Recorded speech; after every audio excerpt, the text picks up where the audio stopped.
हरे राम राम राम हरे हरे हरे कृष्ण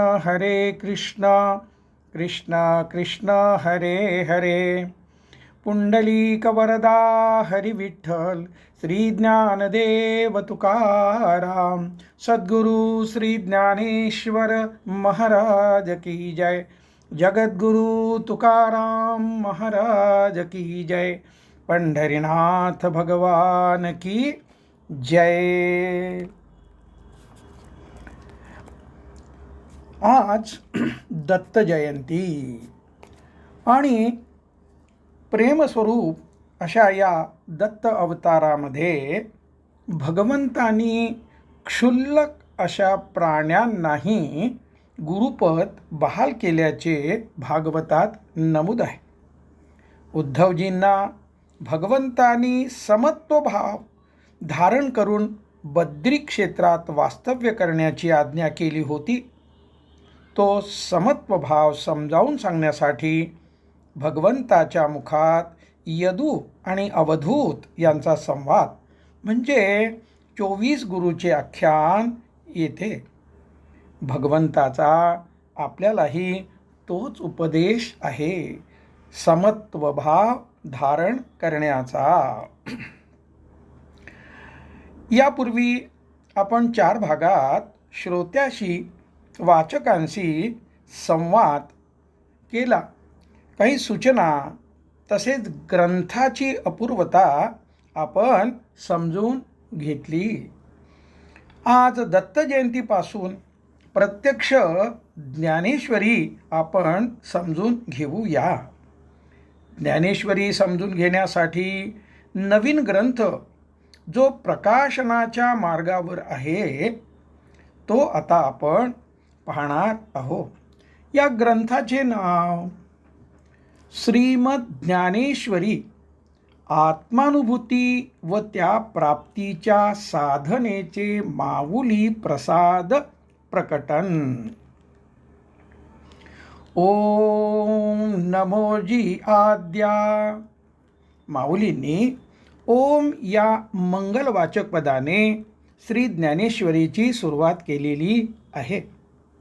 ग्रंथाच्या प्रारंभी ग्रंथसिद्धीत जाण्याच्या हेतूने मंगल करण्याची वैदिक ग्रंथांची परंपरा आहे। त्याच परंपरेप्रमाणे माऊली प्रसाद प्रकटन या ग्रंथाची सुरुवात, ग्रंथावरील प्रवचनांची सुरुवात ओम नमोजी आद्या या मंगलाचरणानेच केलेली आहे। माऊलींनी पहिल्या अध्यायाच्या सुरुवातीस म्हणजे भगवद्गीतेतील श्लोक क्रमांक 1 पूर्वी ज्या 84 ओव्या लिहिल्या आहेत त्यातल्या पहिल्या 27 ओव्याद्वारे मंगल केलेले आहे। पहिला अध्याय ज्याला अर्जुन विषाद योग हा युद्धाची पार्श्वभूमी व अर्जुनास गुरु व आत्मजनाप्रतीच्या मोहामुळे प्राप्त झालेल्या विषादाचे वर्णन करणारा असल्यामुळे म्हणजेच गीतेची प्रस्तावना करणार असल्यामुळेच, तसेच दुसऱ्या अध्यायातील पहिल्या 9 श्लोकात अर्जुनाच्या मोह विषादयुक्त मनोभूमीचे वर्णन आवश्यक त्या विस्ताराने आलेले असल्यामुळे प्रस्तुत ग्रंथाचा विस्तार मर्यादेत ठेवण्यासाठी ग्रंथाची सुरुवात ज्ञानप्रधान असणाऱ्या दुसऱ्या अध्यायापासून केली आहे। ज्याप्रमाणे गीतेचा पहिला अध्याय हा गीतेची प्रस्तावना करणारा आहे, त्याप्रमाणे पहिल्या अध्यायातील प्रथम श्लोकापूर्वीच्या माऊलींनी रचलेल्या 84 ओव्या ज्ञानेश्वरीची प्रस्तावना करणाऱ्या आहेत। ही पार्श्वभूमी लक्षात घेऊन प्रस्तुत ग्रंथ सिद्धीत जाण्यासाठी ग्रंथाच्या सुरुवातीस मंगल करण्याच्या हेतूने पहिल्या अध्यायाच्या सुरुवातीस असलेल्या 27 ओव्यांचा अर्थ व श्री ज्ञानेश्वरीची प्रस्तावना असलेल्या ओव्या म्हणजे क्रमांक 28 ते 84 यापैकी महत्त्वाच्या असलेल्या ओव्यांचा आपण काही अर्थ पाहणार आहोत.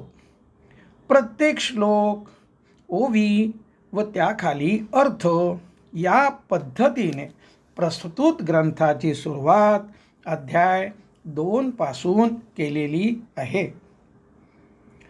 सर्व सिद्धांतातील सर्वश्रेष्ठ सिद्धांत माऊली पहिल्या ओवीत सांगतात. काय म्हणतात माऊली?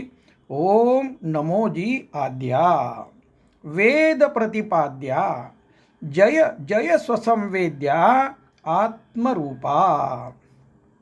अर्थात हे ओंकार स्वरूप असणाऱ्या जगताच्या उत्पत्तीपूर्वीपासून असणाऱ्या, जगत उत्पत्तीस कारण असणाऱ्या, वेद ज्याचे प्रतिपादन करतात असे असणाऱ्या हे निर्गुण ब्रह्मा, तुला नमस्कार असो. तसेच प्रत्येकामध्ये आत्म्याच्या रूपाने नित्य उपलब्ध असलेल्या स्वसंवेद्य ब्रह्मा, तुम्हाला नमस्कार असो. स्वसंवेद्य हा अत्यंत जाणून घेण्याचा महत्त्वाचा शब्द माऊलींनी आपल्याला दिलेला आहे. जो स्वतःच स्वतःला जाणू शकतो असा या स्वसंवेद्य शब्दाचा अर्थ आहे. पुढे काय म्हणतात? ब्रह्मरूप असलेला आत्मा स्वतःच्या ठिकाणी स्वसंवेद्यतेमुळे अनुभवास येतो. अशा त्या निर्गुण, निराकार, निर्विकार, अव्यक्त, अचिंत्य असलेल्या पण स्वसंवेद्य असलेल्या आत्मरूपास जय जयकार युक्त नमस्कार असो. माऊलींचा आत्मविश्वास आहे. माऊलींची प्रतिज्ञाही आहे.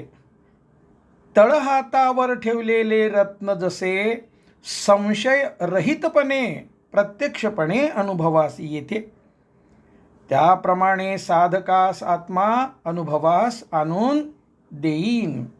अर्थात आत्म्याचा निर्गुण साक्षात्कार प्राप्त करून देईन. माऊलींच्या आत्मविश्वासाची अर्थात प्रतिज्ञतेची झलक म्हणजेच चुणूक किंवा ग्लिम्स श्री ज्ञानेश्वरीच्या पहिल्याच ओवीतील स्वसंवेद्य या शब्दाच्या वापरातून लक्षात येते. आत्मा स्वसंवेद्य आहे.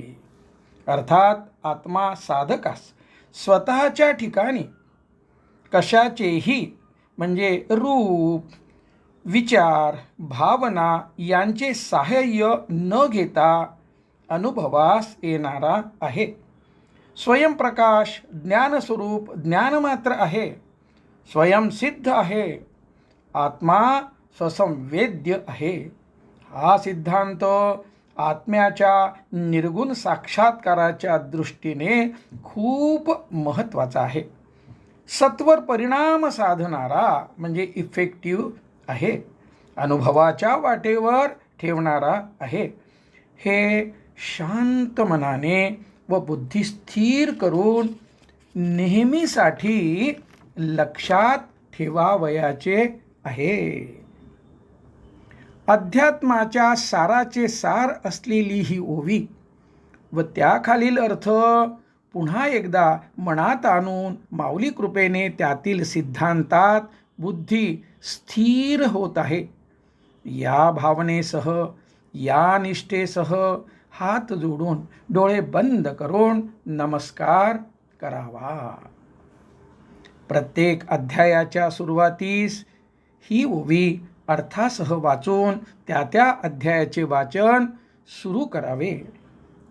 वैकुंठवासी मामासाहेब दांडेकर म्हणत, ज्याला ही पहिली ओवी कळली त्याला ज्ञानेश्वरी कळली.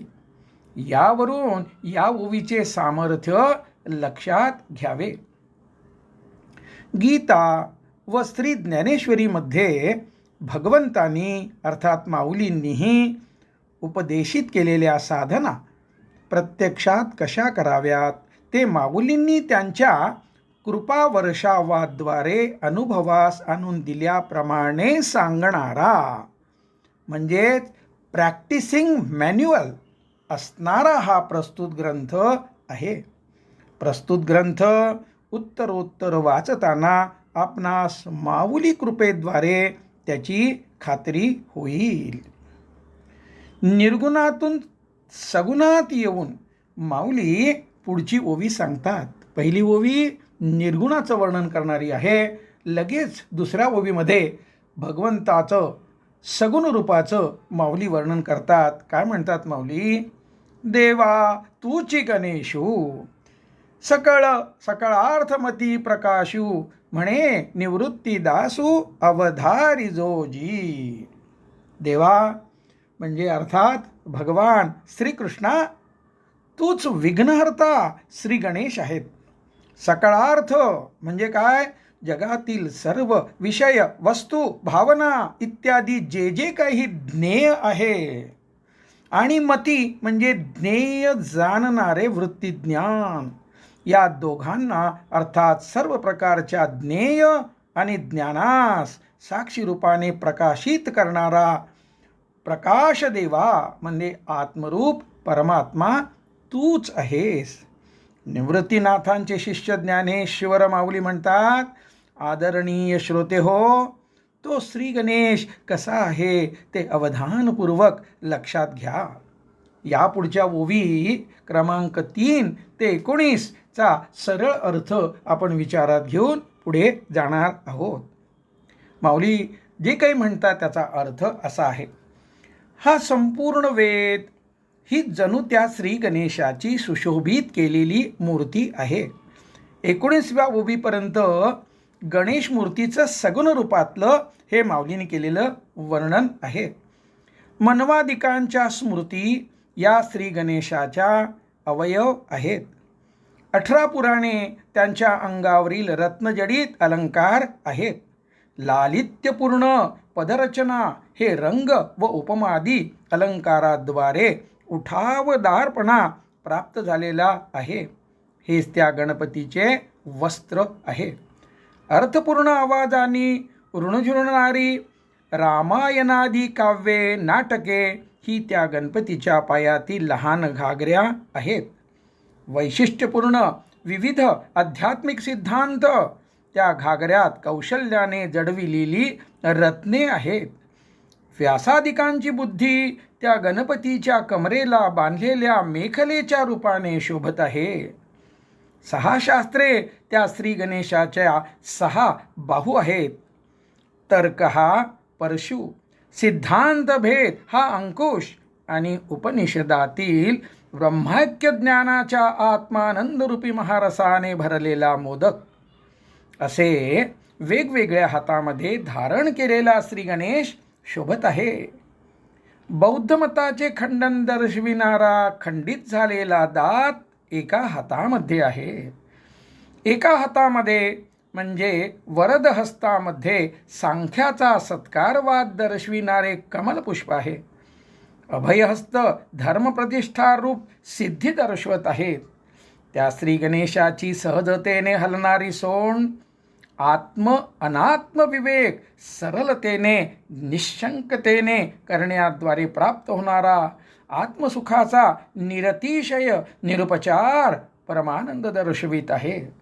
गुरुशिष्य संवाद हे त्या श्री गणेशाच्या मुखातील दात असून एकसारख्या व समान असलेले त्या दातावरील पांढरेपणाची चमक गुरुशिष्य संवादातील दुराग्रह रहितता प्रांजळता दर्शवित आहे.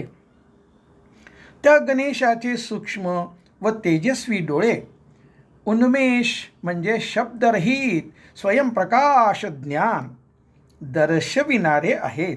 आणि हा उन्मेष सर्व विघ्नांचा नाश करणारा राजा आहे. मला जाणवल्याप्रमाणे पूर्वमीमांसा व उत्तरमीमांसा श्री गणेशाच्या कानांच्या ठिकाणी आहेत.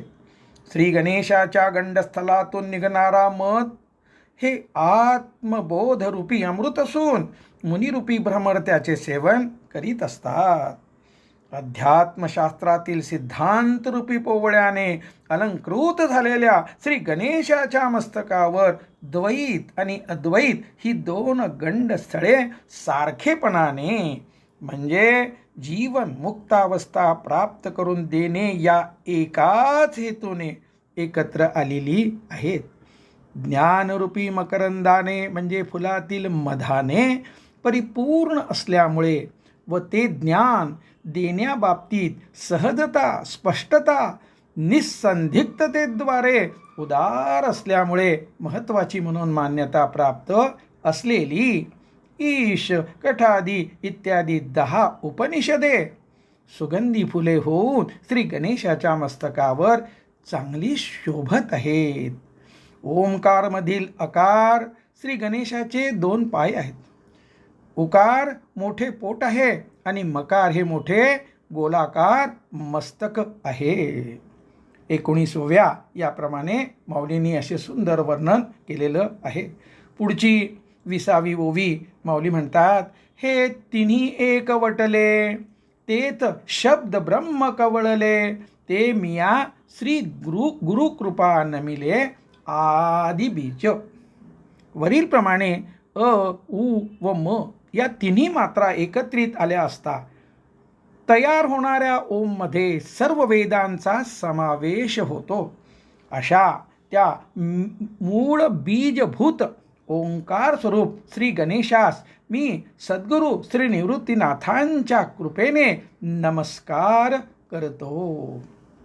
माऊलींचं स्मरण करून आपणही त्या गणेशाचं ध्यान क्षणभर का होईना करूया. डोळे बंद करून शांत होऊ इच्छिणाऱ्या मनाने अ, उ, मने युक्त असलेल्या, विशेषतः विरत जाणाऱ्या मने युक्त असलेल्या ओमचे उच्चारण करून श्री गणेशाची नेहमीची मूर्ती डोळ्यासमोर जशी येईल तशी येऊ देत राहून हात जोडून प्रेम भक्तिपूर्वक नमस्कार करूया. माऊली माता सरस्वतीला आता वंदन करतात. काय म्हणतात? आता अभिनव वाग्विलासिनी जे चातुर्यार्थ कला कामिनी ते शारदा विश्वमोहिनी नमिली मिया. श्री गणेश वंदनानंतर आता वाणीच्या ठिकाणी नित्य नूतनतेने प्रतिभासंपन्नतेने विलास करणारी शास्त्रीय सिद्धांताचा अर्थ विशद करण्याचे चातुर्य अर्थात युक्ती आणि कौशल्य असलेली गायन वादनादी 64 कलावर स्वइच्छेनुरूप स्वामित्व असणारी या सर्वांद्वारे म्हणजे वक्तृत्व, गद्य, पद्य, लिखाण, गायन वादनादी कला या सर्वाद्वारे विश्वाला मोहित करणारी अशा या स्त्री सरस्वतीला मी नमस्कार करतो. शांत मनाने प्रेमादराने हात जोडून ओवीतील भाव मनात आणून आपणही नमस्कार करूया. आता माऊली त्यांचा अनुभव सांगतात. जे सद्गुरू म्हणजे श्री निवृत्तीनाथ हृदयस्थ झाल्यामुळे मी आत्म अनात्म विवेक आदरपूर्वक धारण करू शकलो आणि त्याद्वारे मी क्षोभित करणारा संसाररूपी महापूर तरुण गेलो. अज्ञानाने आवृत्त झालेले ब्रह्म आत्म्याच्या रूपाने अनुभूतीस आले.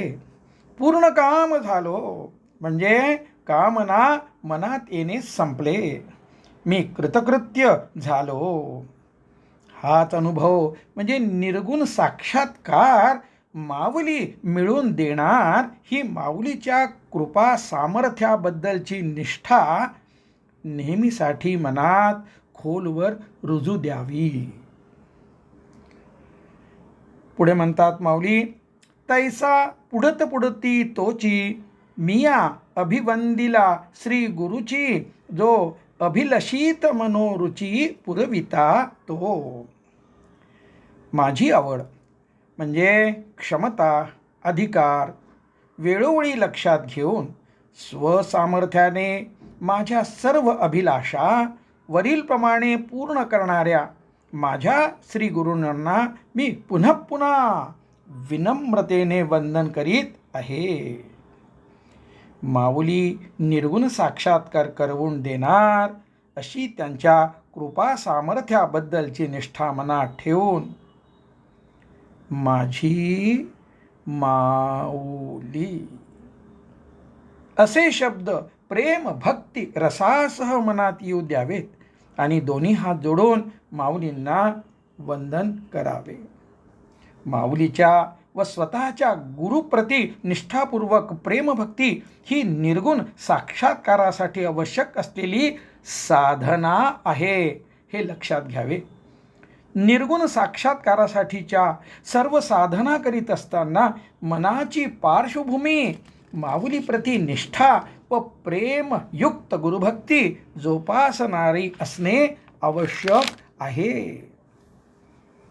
स्वतःच्या गुरूंना वंदन केल्यानंतर ब्रह्मसूत्रे, 18 पुराणे, श्रीमद भागवत, 1,00,000पेक्षा अधिक श्लोक असलेल्या महाभारताची रचना करणाऱ्या भगवान व्यासांची अतुलनीय महानता आणि त्यांनी रचना केलेल्या महाभारताचे व त्या अंतर्गत असलेल्या भीष्म पर्वातील गीतेचे महात्म्य माऊलींनी पुढे ओवी 84 पर्यंत सांगितले आहे.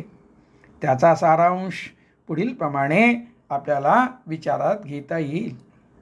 गीता विवेकरूप वृक्षाचे उद्यान, सर्व सुखाचे उगमस्थान, सर्व ज्ञानांचे वसतिस्थान, सर्व सिद्धांताचे कोठार, नवरसांचा समुद्र, सर्व धर्माचे माहेरघर, सज्जनांचा जिव्हाळा आणि साहित्य शारदाचे लावण्य रत्न भांडार आहे. व्यासांच्या विशाल बुद्धीत शारदा प्रगट झाली म्हणून महाभारत हा ग्रंथ सर्व महाकाव्यांचा राजा असून इतर ग्रंथाच्या मोठेपणाचा उगम महाभारतातच झाला आहे. महाभारतामुळे चातुर्य शहाणे झाले.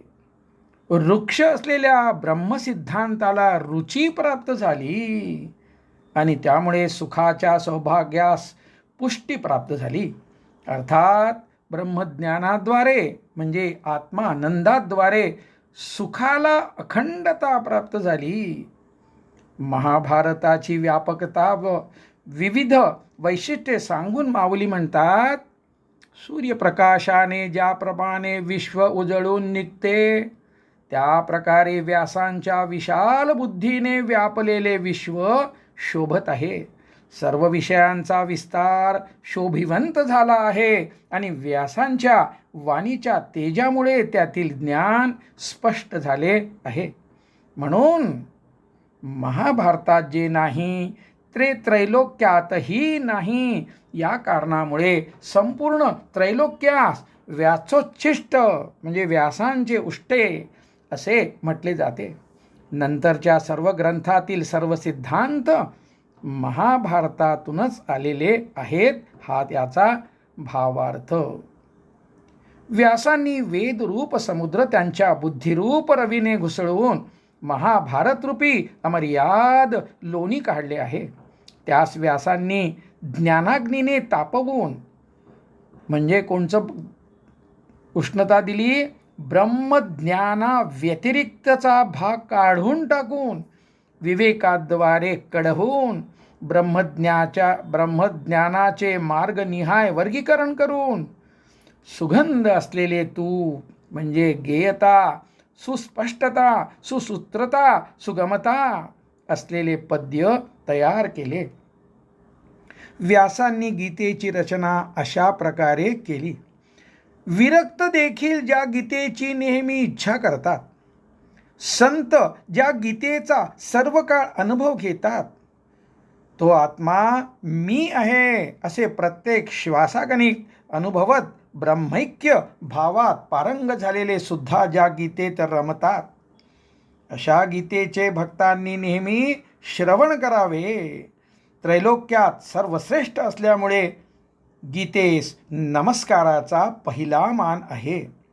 महाभारतातील भीष्म पर्वात सांगितलेली ही गीता भगवद्गीता या नावाने प्रसिद्ध आहे, जिची प्रशंसा म्हणजे स्तुती ब्रह्मदेव महादेव करतात.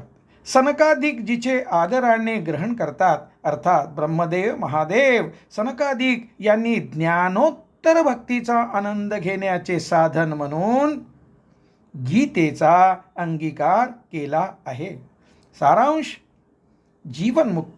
जीवनमुक्तावस्था प्राप्तीसाठी व ती प्राप्त झाल्यानंतर ज्ञानोत्तर भक्तीचा आनंद घेण्यासाठी गीतेचे श्री ज्ञानेश्वरीचे श्रवण पठन हे उत्तम साधन आहे, हा भावार्थ. हे प्रकर्षाने लक्षात येण्यासाठी माऊली एक प्रसंग पुढील प्रमाणे सांगतात. त्या गीतार्थाची थोरवी एवढी आहे की स्वतः भगवान शिवशंकर गीतार्थाचे विवरण करीत असतात, त्यात रमत असतात. त्यावर आश्चर्य व्यक्त करून पार्वतीने प्रश्न विचारला असता भगवान शिवशंकर म्हणाले, हे देवी, तुझे स्वरूप जेव्हा जेव्हा पाहावे ना, तेव्हा तेव्हा ते जसे नित्य नूतन आणि अवीट दिसते, तसे गीतेतील ब्रह्मतत्वाच्या विवरणात नित्य नूतनता म्हणजे अवीटपणा जाणवते. अर्थात ज्ञानोत्तर भक्तीचा अवीट निरुपचार आनंद प्रत्येक वेळी गीतेवर निरूपण करताना प्रत्ययास येत असतो. गीता म्हणजे ज्ञानेश्वरी आणि त्यामुळे जे महात्म्य गीतेचे आहे तेच महात्म्य श्री ज्ञानेश्वरीचेही आहे असे लक्षात घ्यावे.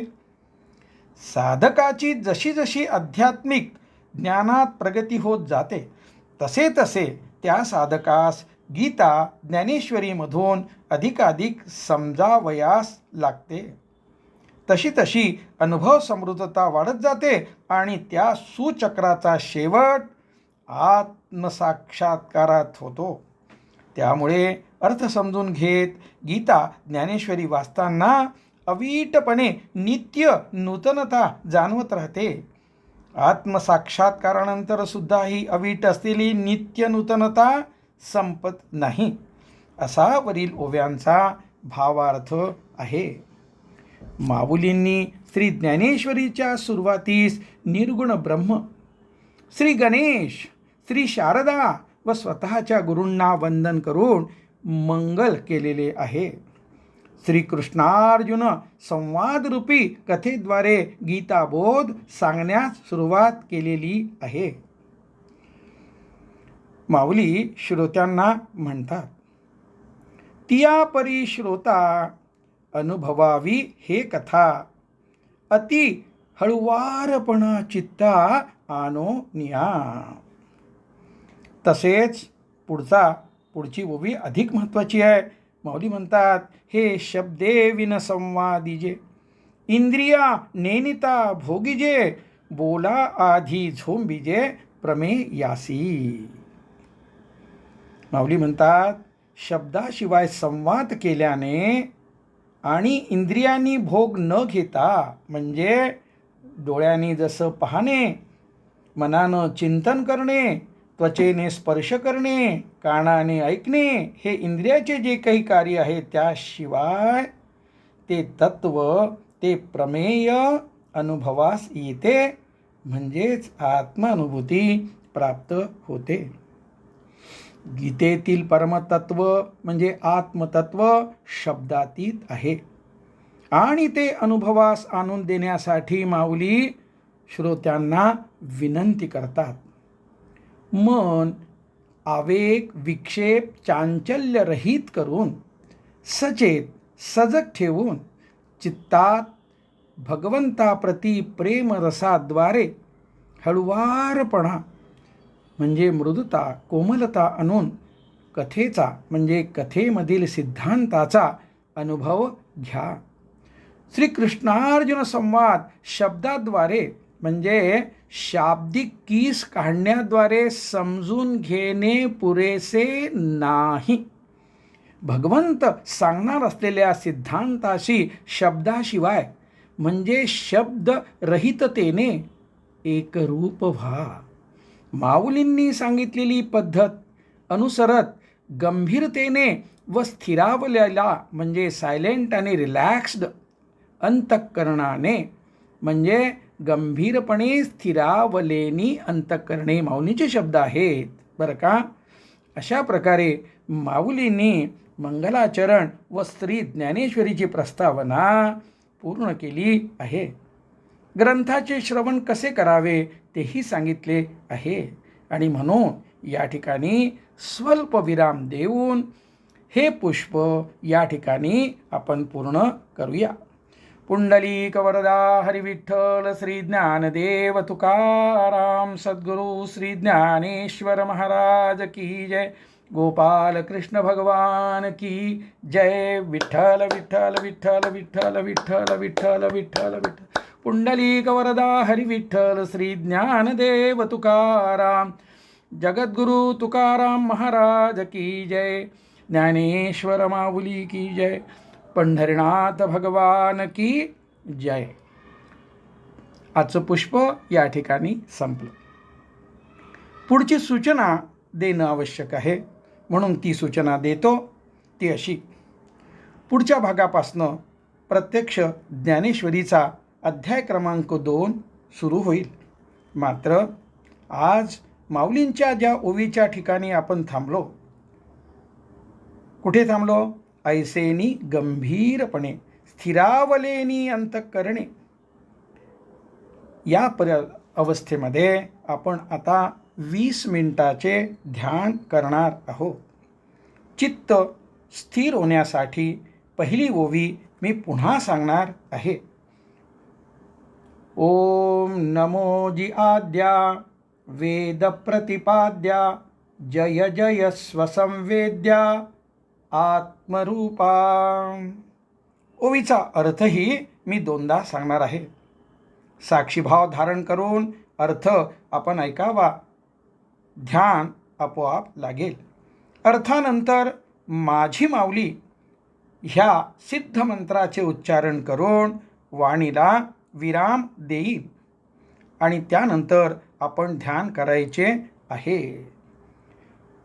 पहिल्या ओवीचा अर्थ आपण लक्षपूर्वक पुन्हा ऐकायचा आहे.